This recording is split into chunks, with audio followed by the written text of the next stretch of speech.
Good morning everybody. Tingnan nyo naman ang pagkain, no? Saging. Siyempre kailangan medyo liliitan natin ng medyo precise na shape, no? Saging na saba ang pinakamabuti kaysa dun sa mga lakatan o latundan. Pinaka mas okay ang saba bukod sa mura. Recommended ang saba. Tapos Yakult, Platinum. So alam niyo na ang ibig sabihin. So yan ang ginagawa namin sa pagpapalusog ng aming mga alagang manok. Pangbigay ng mas akmang nutrisyon para sa mga hinahanda. Yan. Kailangan medyo precise ng konti yung cut para even lahat ng bawat almost even pala, hindi naman even na even ang mga bawat tuka nila. Bago yung sangkal mo. Oo, syempre. Dahil nasira na yung sangkalan namin luma. Galot-galot. Oo, nabiyak na dito sa sa gilid, bumuka na. Sa katatadtad ng mga tinatadtad, bumuka. Ano kasi yung parang kawayan, no? Bamboo na pinagdikit-dikit, ginawang sangkalan. Ito solid to. Sampalok. Sampalok daw ito, kaya medyo maasim daw sabi niya ni Aling Nimay, maasim. Maasim daw to. Ngayon, we will shake it. Shake it, shake it. Yan, para kasi may nagsisettle doon sa babayan eh. Bababara natin ng and may nagsisettle sa baba. Yan. Bababara natin para matanggal din yung pagkakadikit-dikit nila. Haluin lang natin. Bango? Ang saging siya, Yakult, nag-iba yung amoy, no? Bumabango.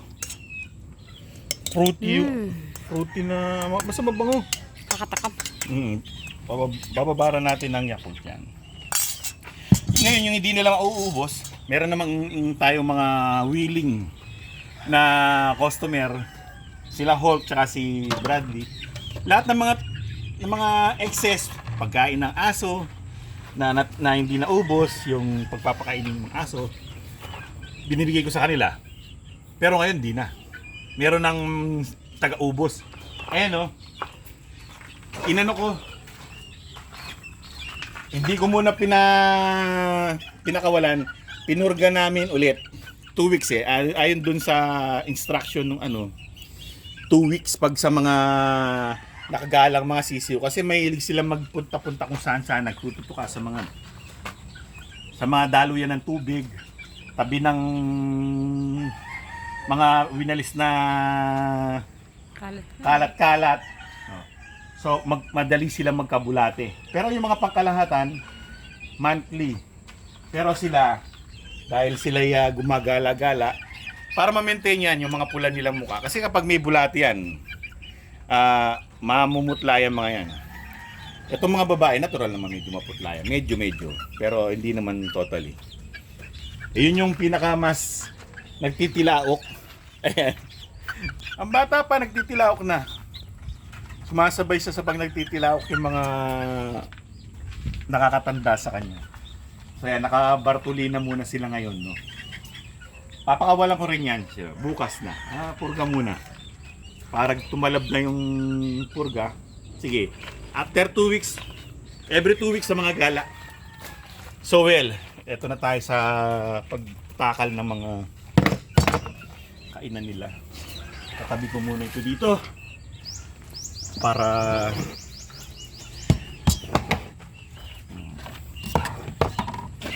actually 5 sila eh. 5 na. 5. Yan. Ang gagawin namin ganito. Ani ko na to. Bubuksan. Hello Amboy. Amboy na iinit dyan. Nasa baba si Amboy. Ayan. Naglalagay, kasi first stages pa lang naman, naglalagay ako ng kalahati nung dati nilang kinakain para hindi kasi mabibiglayan kapag pinuro mo. What's that? Enertone. So 1 week yan. Sa first week nila, meron yan. Pabawas ng pabawas. Napapalitan ng crack corn na lang. Papalitan niya ng pure crack corn. Tapos, kalahati nun. Kalahati din. Para makabuo ng isa. Isang ganito. Isang serving. Tapos, ang pagbibigay ko ng saging na may Yakult ay sa umaga lang. Ayon sa aking programa, mainam na nagbibigay ka ng pinaka masustansyang pagkain sa umaga. Kapag gabi kasi, kakain ng alagang manok. Pero, mamaya matutulog na yan eh. Hindi niya i-utilize ng mabuti yung kinain niyang sobrang sustansya.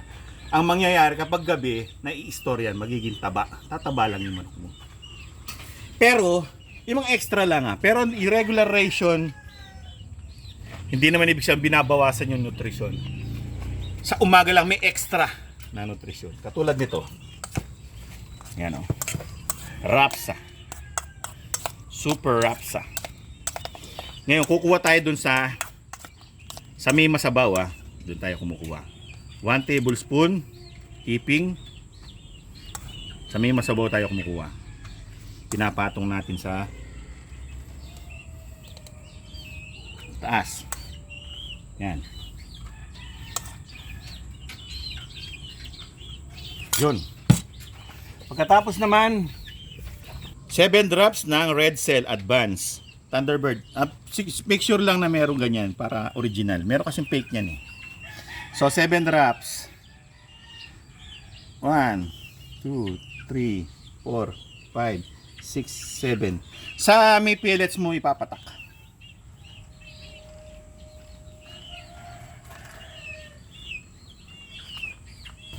Oh, kain ka na. Tingnan nyo pula yung mukha niya, no? Kain ka na, kain ka na. Ba, kain ka na. Kain ka na, huwag mo lang pansinin, please.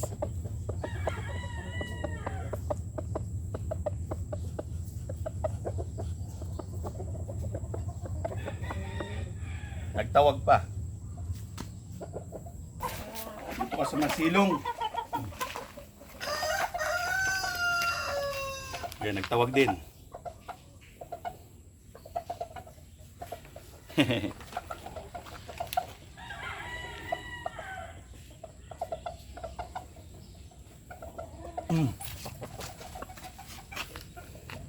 Yan, medyo maganang kumain yan.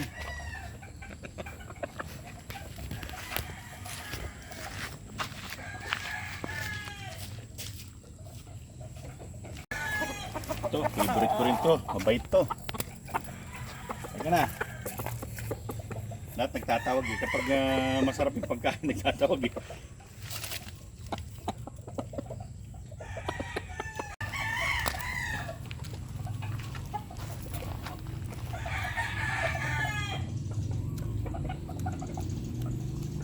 Yun, hindi nagtawag. Dire-diretso, no? Yan Kaya pa sila kaya. kaganang kumain.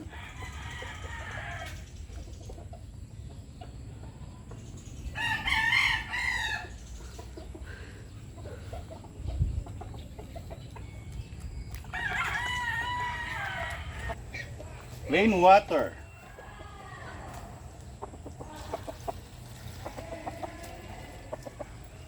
Yan ang pinakamasarap na inumin na maibibigay mo sa alaga.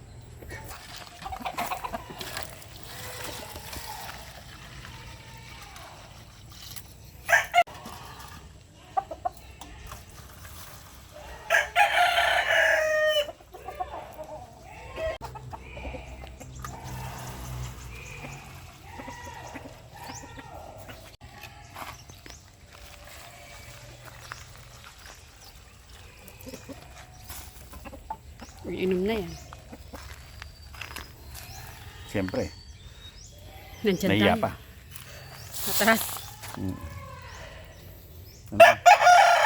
Kaya nandito to, sabi niya. Kasarap. Isa pa Refreshing. nga. Refreshing yan. Isa pa. Nahiya na siya. Isa pa. So yun mga kaibigan, ang aming special na pagkain. At Plain water ang pinainom ko ngayon kasi hindi pa panahon ng kanilang vitaminized water. Mga sisiw.